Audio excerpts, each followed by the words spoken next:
Falar um pouquinho agora sobre a igreja enquanto empresa. É claro que todos nós temos aquele olhar teológico para a igreja enquanto comunidade do reino de Deus.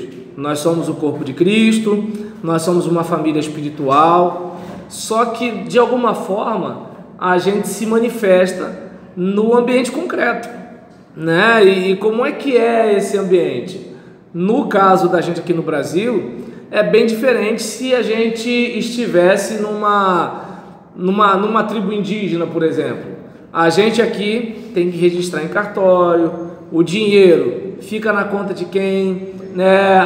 Os instrumentos vamos comprar em nome de quem, né? Então aí o que acontece? Diante dessas coisas todas, né? A igreja passou a existir desde quando, né? A questão da organização dela.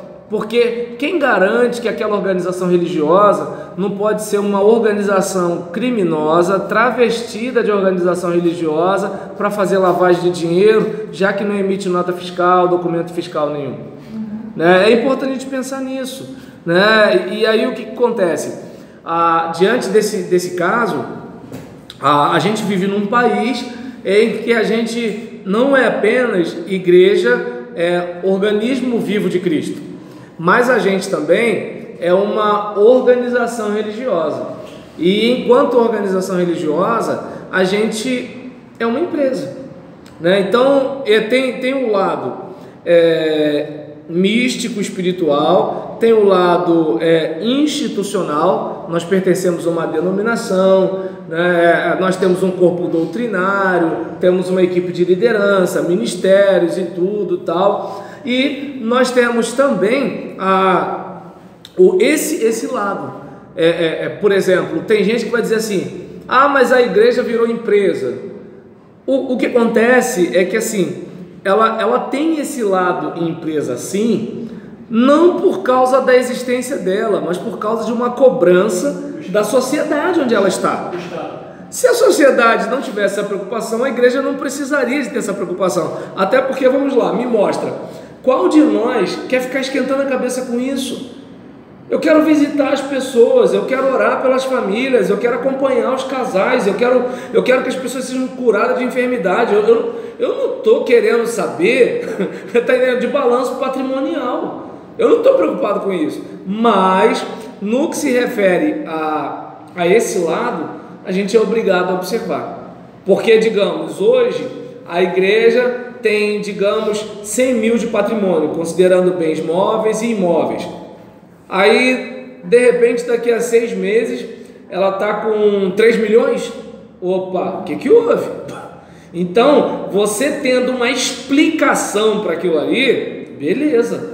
Não, porque o que acontece?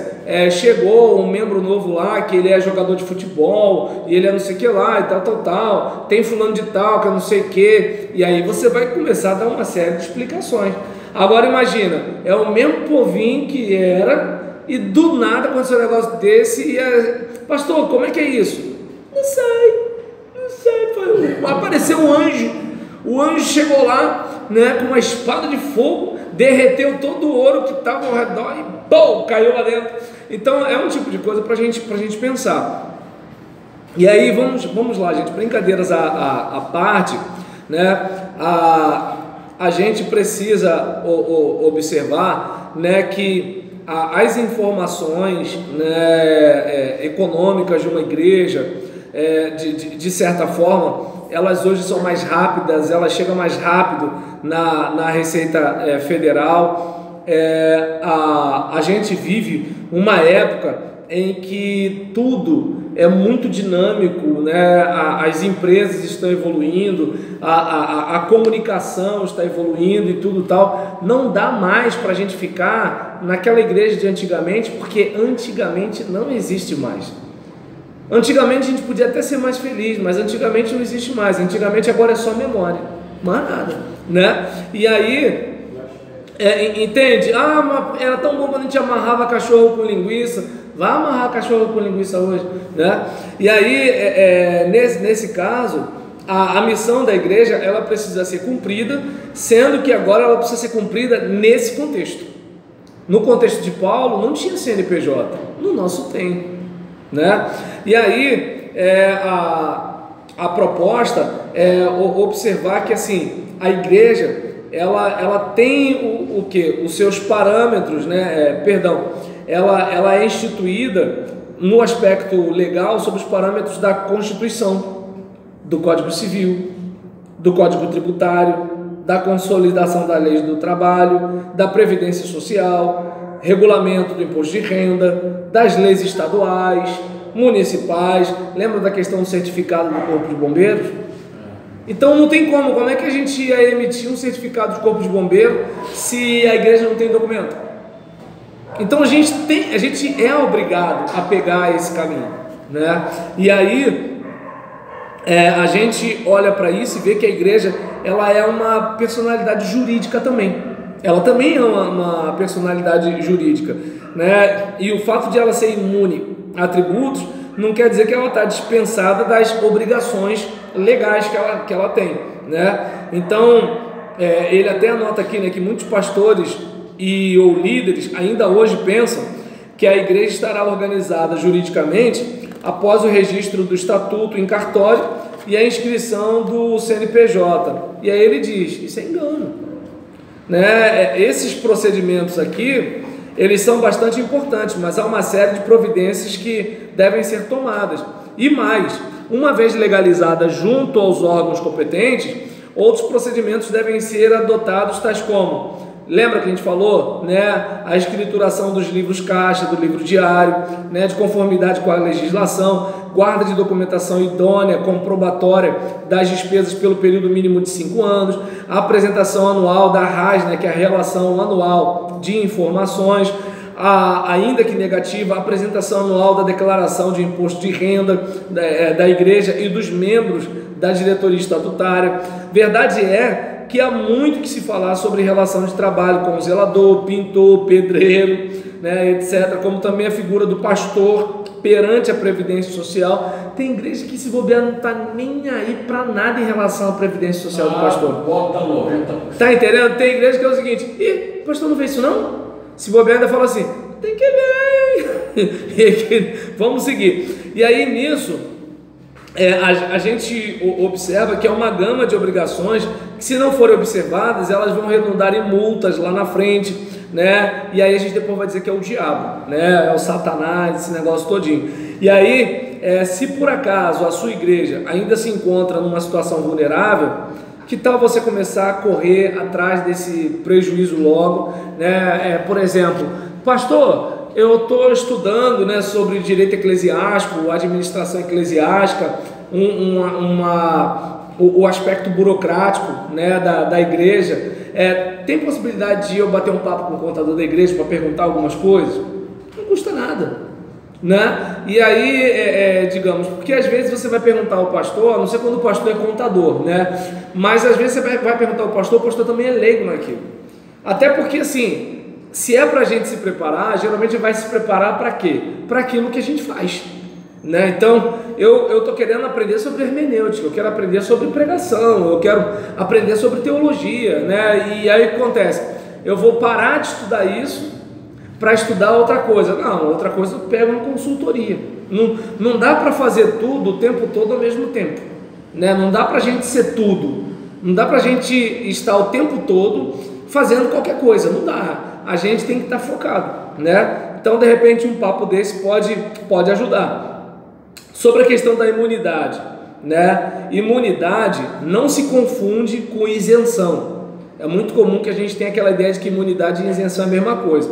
Enquanto a primeira é definitiva, né? Ou seja, a imunidade, enquanto a imunidade é automática, a imunidade é uma coisa que você não precisa pedir. A segunda, né? Ou seja, a isenção, ela é um favor da lei, né? Então é provisória. Você hoje está isento, eu vou isentar você, né? E aí nisso, uma entidade educacional, por exemplo, poderá isentar-se de alguma obrigação se isto requerer junto ao órgão competente. Ela pode pedir isenção, mas agora imune é aquilo que você já é. Deu para entender a diferença? né? Então, são imunes do imposto sobre renda, né, os templos de qualquer culto. Constituição Federal de 1988, artigo 150, né, inciso 6º, a linha B. Para gozo da imunidade ou da isenção, as instituições estão obrigadas a atender aos seguintes requisitos legais, dentre os quais destacamos: não remunerar por qualquer forma seus dirigentes pelos serviços prestados. Então, se a igreja ela remunerar a diretoria, ela perde o direito, né? Então, B, aplicar integralmente seus recursos na manutenção e desenvolvimento dos seus objetivos sociais. O alvo da igreja é cuidar de gente. Se a igreja estiver pegando um outro caminho, aí ela vai perder, né, os seus direitos de imunidade. Manter escrituração completa de suas receitas e despesas em livros revestidos das formalidades que assegurem a respectiva exatidão. D. Conservar em boa ordem pelo prazo de 5 anos contado da data da emissão os documentos que comprovem a origem de suas receitas e a efetivação de suas despesas. Entrou tanto, saiu tanto, onde, quando, como, por quem, para quem. Negócio de apareceu e sumiu. Não, pode não, né? E aí nisso é bem assim a realização de quaisquer outros atos ou operações que venham a modificar a sua situação patrimonial. Lembra? Apresentar anualmente a declaração de rendimentos. A igreja ela não paga, mas declara. Ela diz quanto ela tem. Fala, gente. Não, o senhor está dizendo aí que o pastor não tem o controle de tudo que está acontecendo na igreja. Então, o pastor, a liderança vai ter que criar uma diretoria para controlar essas áreas financeiras, área de... Vai ser obrigado a pagar salário para todo mundo. Eu falei que o pastor ele não tem o domínio da contabilidade. Agora que ele tem que estar de olho em tudo, isso ele tem. Um olho aberto, outro fechado. Claro, tem que estar. Porque é o seguinte, se a casa cair, ele é o primeiro. Ele é o primeiro. Ah, eu não sabia. Poxa, a Polícia Federal não sabe que você não sabia. A Receita Federal não sabe que você não sabia. Ela tem um fato e tem um responsável.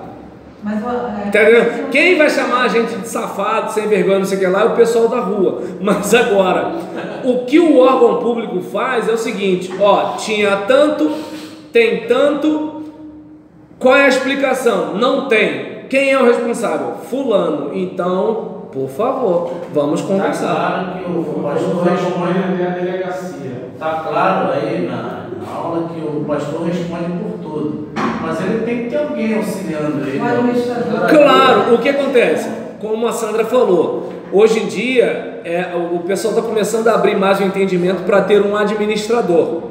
Que infelizmente, às vezes o camarada, porque ele é o administrador, ele confunde com o dono. Esse é o infelizmente, né? Infelizmente.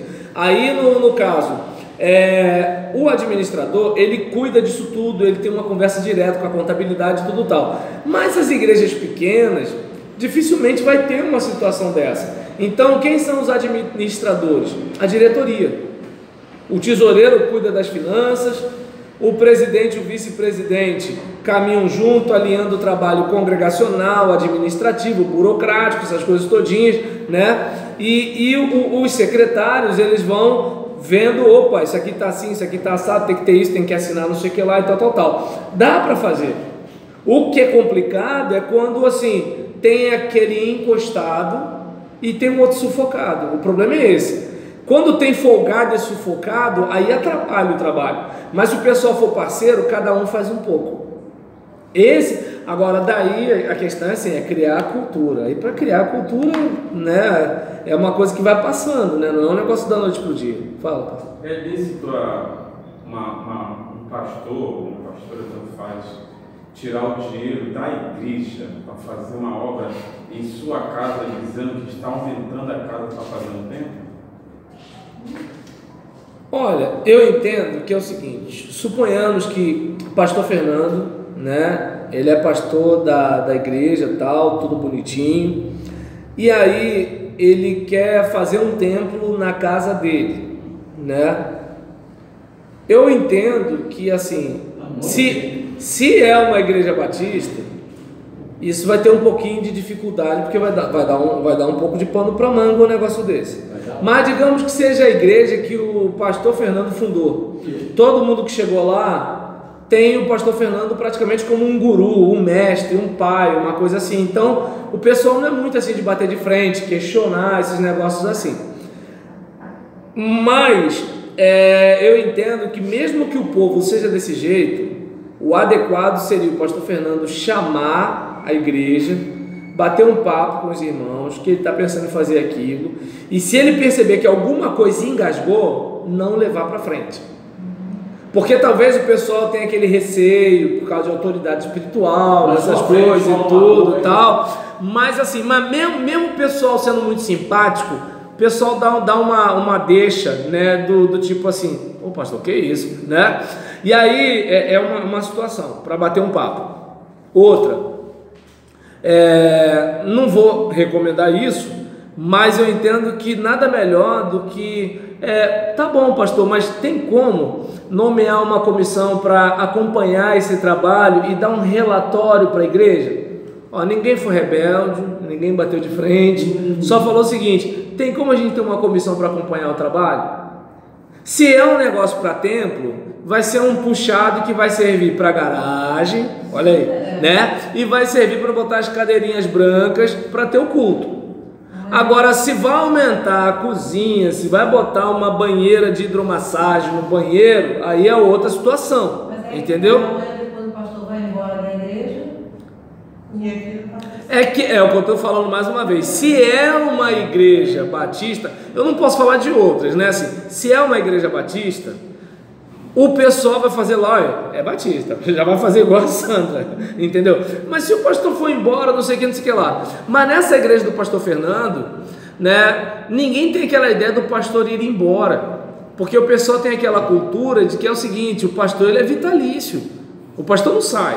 Não é como, por exemplo, na igreja batista, a gente às vezes... O pastor não morre. Entende? Na igreja batista é comum a gente passar um período, né? Um período em que o período de membro que a gente está lá tem uns 3, 4, 5, 6 pastores. Agora, esse tipo de igreja, geralmente, o camarada chegou, encontrou o pastor, ele sai, o pastor está lá, quando ele se reconcilia, o pastor está lá de novo. Então não há muita preocupação do pastor sair, né? A preocupação principal é se a gente está fazendo o trabalho direito, né? E aí, como eu disse, não tem nenhum estresse. Pastor, tem como a gente nomear uma comissão, né, para a gente acompanhar e tudo tal? Aí quando chegar no relatório, irmãos, olha, a obra está avançando, né, tal, não sei o que, aí conta uma coisa, outra, assim por diante. Mas nessa igreja do pastor Fernando, ele é o próprio tesoureiro. Ele é presidente e tesoureiro? Bem, então tudo indica, olha só, o que acontece? Tudo indica que a igreja do Fernando, né, não é uma igreja registrada em cartório, porque não tem como ele ser presidente e tesoureiro ao mesmo tempo. E aí o que acontece? Se há uma situação como essa, né, aí, por exemplo, os membros possivelmente deve ser gente muito leiga ou muito grata. Ou muito leiga ou muito grata, né? O pastor esteve comigo nos momentos que eu mais precisei, então eu me sinto mal de cobrar alguma coisa, ou de repente eu nem faço ideia dessas coisas, né? E aí, assim, eu acredito que um negócio desse, eu não tenho nem o que comentar, Carlos, né? Em relação, isso aí, eu tô partindo do princípio que o pastor, ele é só presidente. Se o pastor é presidente e tesoureiro, eu prefiro nem comentar. Mas também, olhando para o lado de nós, fazendo realmente uma coisa certa para a igreja, está prejudicando a ele, porque aquilo tem que ser registrado no nome da igreja. Amanhã ou depois a igreja pode tomar aquilo que ela tem dessa igreja, porque não pode. Pode ser separar da mulher. Vários problemas podem surgir pelo fato da gente não levar a sério essas situações. Então, Voltando àquela questão da imunidade, não é para remunerar os dirigentes enquanto diretoria, é para aplicar os recursos no desenvolvimento dos objetivos da igreja. Como não pode se pagar um salário ao pastor? O que a gente conversou na outra aula? Que o pastor, ele é sustentado pela igreja para poder pastorear. Ele não é remunerado como presidente da igreja. Por exemplo, se ele deixa a presidência da igreja para você ser o presidente da igreja sem ser pastor, ele continua recebendo a remuneração, porque ele não recebe a remuneração por ser presidente. Ele recebe a remuneração para ele poder ter tempo para tomar conta da igreja, de você, da membresia e assim por diante. Porque à medida que ele trabalha fora, ou ele se ele tem muita dedicação no ambiente secular, ele não tem muita disponibilidade para a igreja, entende? Então esse é o motivo de ele ser remunerado, não porque ele é da diretoria. Não, segundo o senhor falou aí, a lei, a igreja ela deve aplicar o dinheiro, a parte financeira, na finalidade da igreja. Certo. Aí vem secretária, vamos supor eu, faxineira, igual tinha passar lá, pagar férias, 13º, mas aí esse dinheiro, essa contabilidade, ela deve ser prestada no livro de entrada e de saída? Tudo. Deixou com dinheiro. Mas secretário não paga, Não, se é secretária administrativa, aí sim. Por quê? Porque ela está fazendo um trabalho de assistente administrativo. É diferente da secretária estatutária. A secretária estatutária cuida de redação de ata, envio de carta de transferência de membro, é uma situação desse tipo. A secretária que ele está falando é a secretária que cuida de agenda, tá entendendo? Que vai na rua, volta, paga não sei o que, faz não sei o que lá, que tá no computador o dia todo, que recebe os direitos da consolidação das leis do trabalho, é outra situação. E aí, nesse caso, tudo, Fernando, dinheiro entrou. Como entrou esse dinheiro? Ou é dízimo ou é oferta. É oferta designada ou no caso, a oferta aberta. Esqueci agora a terminologia. Tem ofertante lá que é oferta sem dar o nome. Tem um sim. Na parede, bota ali. No final dá 700, 800. Sim. Exatamente. Mas não tem nome, não tem nome. Por exemplo, se no caso tem as ofertas regulares e as designadas. O que entra nos cultos são o quê? As regulares. As designadas geralmente é para missões, para obra, para ajudar o pastor, para ajudar o seminarista, para, sei lá, para fundo de beneficência, assim. A designada, ela é designada, o nome já diz, para determinada finalidade. A regular é aquela que entra direto. Na hora de lançar, entrou tanto de regulares, entrou tanto de designada e entrou tanto de dízimo. Entende? Entendeu? Então essa é a situação. Pronto, tá resolvido. Aí no caso saiu para onde? Saiu tanto para material de escritório, saiu tanto para comida, saiu tanto para literatura, saiu tanto para sustento ministerial, saiu tanto para isso, para aquilo outro. Oi? Oh, Jesus, que bênção, né? Olha, falando sério, não, de coração, vou falar um negócio, aproveitando o gancho do Janildo, só um instantinho. Por exemplo, é muito comum que a igreja, ela ajude no combustível, né? Eu acho que até é natural, porque assim, o pastor vai andar pra caramba. Agora, só para vocês terem uma ideia, hoje eu gastei R$250, né? Porque o balancinho do motor do meu carro quebrou, né? R$250 por causa disso. E eu precisei trocar cabo e vela, né? Mais R$150, né? Isso só motor com vela, cabo e balancinho. E aí o que acontece? Imagina, 250, 300, R$400, só isso. Aí, na semana retrasada, eu tive um outro problema, né, com o carro, né, que ele tinha, deixa eu ver se eu lembro, ele tinha morrido, né, e eu não estava conseguindo andar com ele. E por que isso tinha acontecido? Porque tinha dado um problema que o combustível ele estava saindo pelo cilindro da vela, e aí nisso estava deixando o carro mal pra caramba, e o carro não estava andando mais no dia do debate, quinta-feira. E aí eu tô saindo, de repente acabou o carro rebocado, aquela coisa todinha. Para eu ter esse reboque, R$100, R$120 por mês de seguro, todo mês, né? E aí no caso, essa manutenção, né, ficou mais ou menos na casa de mais R$100 e poucos. No mês passado ou retrasado, eu tive um problema no câmbio de marcha, né? E aí mais uma manutenção. Raciocina comigo.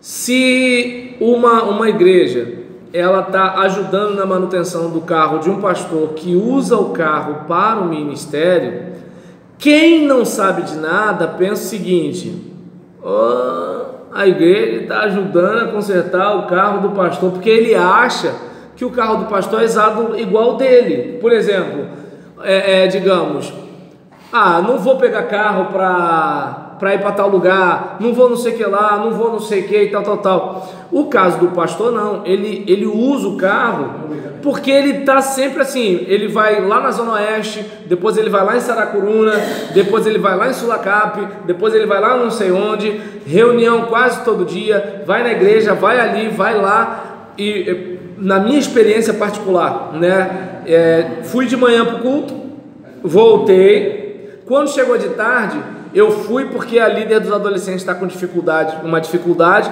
fui ministrar um estudo para os adolescentes, voltei, peguei minha esposa, peguei meu filho, fui buscar o pregador e voltei para a igreja e depois fui embora para casa. Quando o carro falhou, graças a Deus eu cheguei até em casa. Então o que acontece? Eu não sei se dá para observar, e às vezes a gente pensa que assim, deu combustível, está resolvido. Vocês que têm carro sabem que o combustível, embora seja caro, é a parte mais barata do carro. A manutenção é feita pela igreja? Claro que não, entende? Aí onde eu quero chegar. Eu só estou tentando explicar aqui por causa da brincadeira do Janildo, que assim, às vezes a gente tem aquela ideia de que assim, se a igreja ajuda na manutenção, a igreja está dando mole, mas não é. Está dando para entender? Porque assim, o pastor não está usando o carro para passear, e tanto que é raro o pastor passear. Pode reparar que assim, o pastor ele vai sair quando? Final de semana? Final de semana ele está na igreja. Ele vai sair quando? Meio de semana? Carnaval. Meio de semana ele está na correria. Carnaval, às vezes ele está fazendo retiro. Então o que acontece? Feriado ele está fazendo série de conferências. Se ele trabalha fora, ele está aproveitando o feriado para visitar o povo. Então, se você observar bem, a vida do pastor é igreja.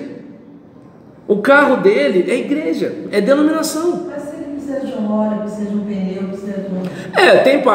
tem pastor que assim, às vezes a igreja, porque também tem igreja que tem condições, né? Às vezes tem a situação que o pastor, ele vai na cara dura, ele vai na igreja e pede. Tem pastor que faz isso. Só que o que acontece? Tem também o constrangimento, porque tem gente que acha que a igreja está dando moleza para o pastor. Então tem pastor que fica sem jeito de fazer isso. Por exemplo, isso que você fez, de perguntar assim, mas a igreja ajuda? Não é todo crente que pensa assim.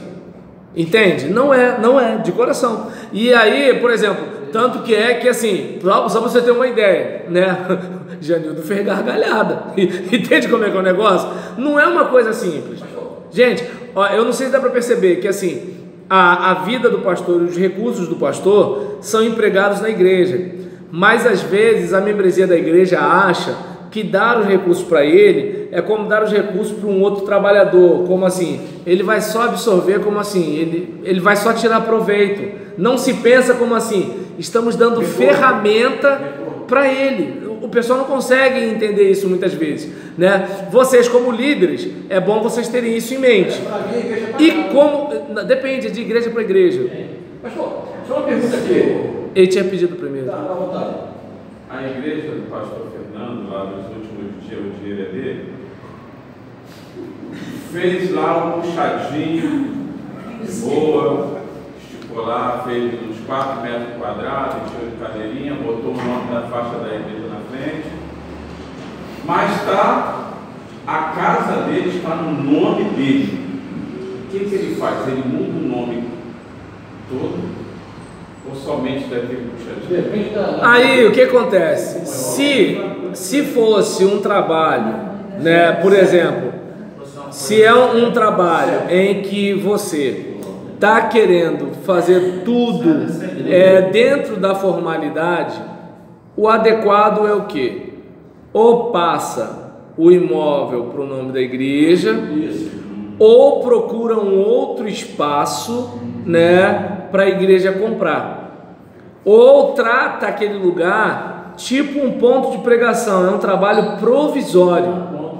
Entende? Por exemplo, eu entendo que não é errado se você cede a garagem da sua casa para a igreja fazer um culto e assim, poxa, eu sei que o irmão Carlos vive com dificuldade, vamos ajudar a pagar a luz. Não tem problema isso.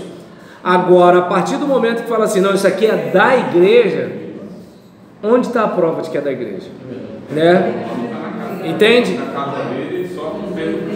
Entende? Então, o senhor me diz assim de um pastor que ele disse que quer 100 mil ovelhas com 100 mil reais. Esse dinheiro, será que na íntegra ele é contabilizado? Olha, é aquele caso, por exemplo, eu entendo, né, que quando eu peço, né, oferta, a oferta é para o ministério da igreja. Se a oferta é para o ministério da igreja, ela vai ser contabilizada. Entendeu? Então, mas agora o que acontece? Se tem alguma coisa duvidosa, isso não tem a ver necessariamente com 100 mil reais ou com 100 reais. Tem a ver com o caráter do líder, tem a ver com o conluio da equipe que está ao redor do líder, tem a ver com a ingenuidade das pessoas que compõem aquela comunidade religiosa. E isso pode ser com 100 mil, com 100 reais, pode ser com 1.000 reais, pode ser com 50 mil, pode ser com 10 mil, pode ser com 2 mil, depende. Já vale a intenção. Entendeu? Exatamente. A pergunta que você está falando, se, por exemplo, assim, a cantina da igreja é usado, aqui no caso nosso, a gente usa no ministério. Essa despesa dessa entrada que é feita ali, não tem que ser passada na igreja contabilizada? Sim. Por quê? Porque tudo que entra na igreja é da igreja. Entende?